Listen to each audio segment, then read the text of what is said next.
BJP నేతల్లో మరింత జోష్ తెచ్చేందుకు కమలనాథులు పావులు కదుపుతున్నారా? వ్యక్తి ప్రాధాన్యత రాజకీయాలకు తెలంగాణ బీజేపీ వ్యూహం పన్నుతుందా? బైపోల్ గెలుపు కమలం వ్యూహాన్ని మార్చనుందా? Let's watch.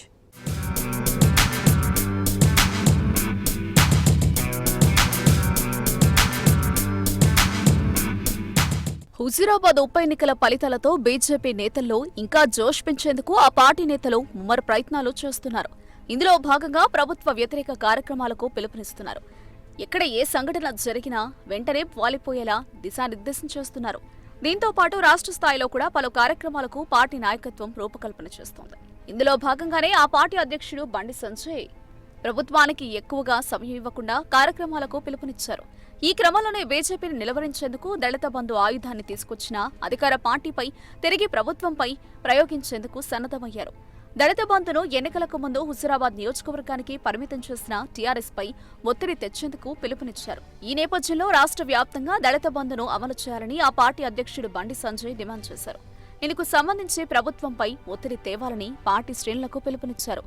మరోవైపు దళిత బంధుతో పాటు నిరుద్యోగ సమస్యపై కూడా ప్రభుత్వాన్ని నిలదీసేందుకు కార్యక్రమానికి పిలుపునిచ్చారు. ఇందుకోసం ఈ నెల 12న నిరుద్యోగ సైరన్కు పిలుపునిచ్చారు. మరోవైపు బండి సంజయ్ సైతం తాను చేపట్టిన పాదయాత్రను తిరిగి ప్రారంభించనున్నారు. ఈ నెల 21 నుండి రెండో విడత పాదయాత్రను ప్రారంభించేందుకు ఏర్పాట్లు ముమ్మరం చేశారు. దీంతో స్థానిక సంస్థల కోటా కింద రానున్న ఎమ్మెల్సీ ఎన్నికలకు పార్టీని సన్నద్ధం చేసేందుకు కూడా ఆ పార్టీ నేతలు సమాయత్తమవుతున్నట్లు సమాచారం. తమకు సరైన బలం లేకున్నా స్థానిక ప్రజా ప్రతినిధుల్లో ఉన్న అసంతృప్తిని తమకు అనుకూలంగా మలుచుకునేందుకు ఇప్పటి నుండే ప్రయత్నాలు చేసేందుకు సమాయత్తమవుతున్నారు.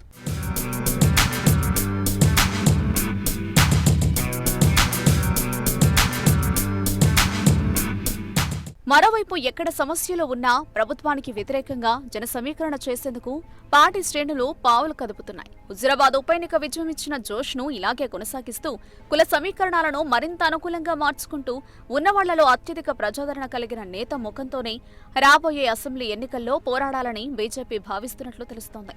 నిజానికి బీజేపీ లాంటి జాతీయ పార్టీలో వ్యక్తులు కేంద్రంగా రాజకీయాలు సాగవు. ఏ రాష్ట్రంలోనైనా ముఖ్యమంత్రి అభ్యర్థి ఎవరనేది బీజేపీ గాని కాంగ్రెస్ గాని ముందే ప్రకటించవు. సరిగ్గా దీనికి విరుద్ధమైన విధానాన్ని అవలంబిస్తాయి ప్రాంతీయ పార్టీలు. అయితే ఈటెల గెలుపు తర్వాత బీజేపీ తెలంగాణ వరకైనా తన వ్యూహాన్ని మార్చుకోవాలనుకుంటున్నట్లు సమాచారం. తెలంగాణ జనాభాలో 80% ఉన్న బీసీ ఎస్సీ ఎస్టీలకు ఆకట్టుకోవడానికి ఈటెల లాంటి క్లీన్ ఇమేజ్ ఉన్న నేత అవసరం ఎంతైనా ఉందని భావిస్తున్నట్లు తెలుస్తోంది.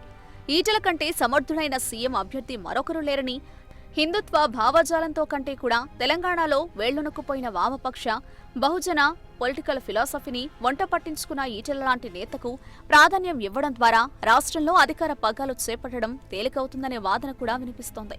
హుజూరాబాద్ వేదికగా సీఎం కేసీఆర్ను ఢీకొట్టడంలో సఫలీకృతుడైన ఈటెల రాజేందర్ బీజేపీ ఎమ్మెల్యేగా తాను ఏ అజెండాతో పనిచేయనున్నానో స్పష్టం చేసిన తీరును కూడా ప్రజలు ఆసక్తిగా గమనించారని కమలనాథులు చర్చించుకుంటున్నారట.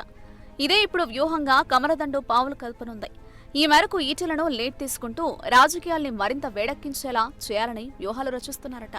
ప్రజల్లో ఈటెల ప్రాధాన్యత ఎక్కువగా ఉండడంతో అదే అంశంపై పార్టీలో సర్వత్రా చర్చ సాగుతోందట.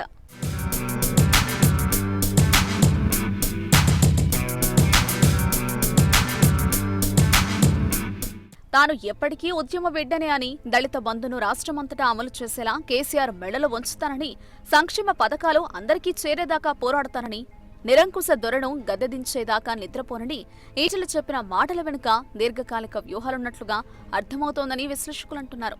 కలిసి 20 ఏళ్లు ప్రయాణించడంతో టీఆర్ఎస్ లొసుగులపై స్పష్టమైన అవగాహన, అన్ని వర్గాల ప్రజలతో కలుపుగోలుగా ఉండే నేత అనే పేరు, బీజేపీ పట్ల బహుజనుల అభిప్రాయాన్ని మరోలా మార్చేయగల సత్తా, అన్నింటికీ మించి వరుసగా 7 సార్లు ఎమ్మెల్యేగా గెలిచిన చరిత్ర, 2 సార్లు మంత్రిగా పనిచేసిన అనుభవం, రాజకీయ విలువలు, నిబద్ధతతో కూడిన నేతగా ఈటెలకున్న ఇమేజ్ బీజేపీకి ఖచ్చితంగా ప్లస్ అవుతుందనే వాదన వినిపిస్తోంది.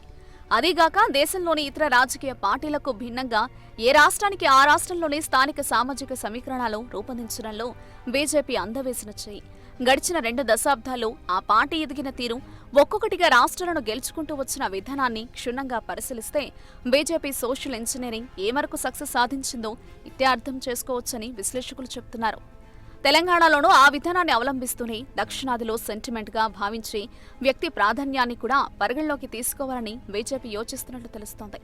ఆ క్రమంలో బీజేపీ నిజంగానే తెలంగాణలో వ్యక్తి ఆధారిత రాజకీయాలకు అనుగుణంగా వ్యవహరించనుందని టాక్ వినిపిస్తోంది.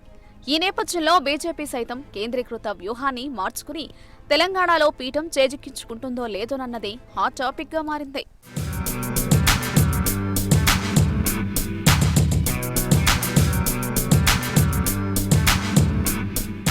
మరి ఈ వ్యూహం ఏ మేరకు కలిసి వస్తుందో వేచి చూడాల్సిందే.